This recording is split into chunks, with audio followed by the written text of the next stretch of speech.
Okay, when last we left these hives, wind had blown the lid off of this, and this hive had died, and this hive hadn't been strong enough and ran out of food. But since then, I've spent all winter, on the 3D printed beehive. I got bees coming in a couple weeks, so I'm doing the final setups. This is a deep and a half. This is like Beano Farms in their bee barns. I chose this size because it worked well for the printer. And who can argue with something that works well? I do have deep and a half.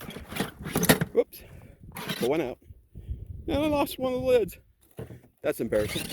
Okay, I have deep and a half frames that fit in these. I'll have to straighten them out just a little bit.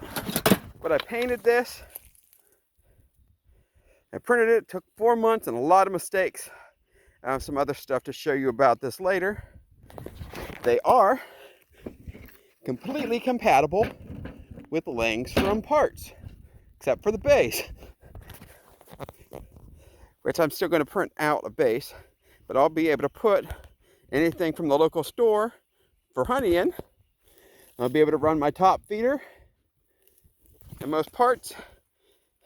Learned a lot about designing this. I'll talk about it later. We'll find out if I'm right or not. I have a different type of bees coming.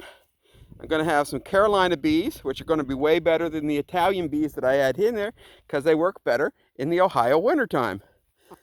They just weren't gathering enough food when they needed it most. So, this hive, new bees coming soon. Prepare for a brand new adventure. Talk to you soon.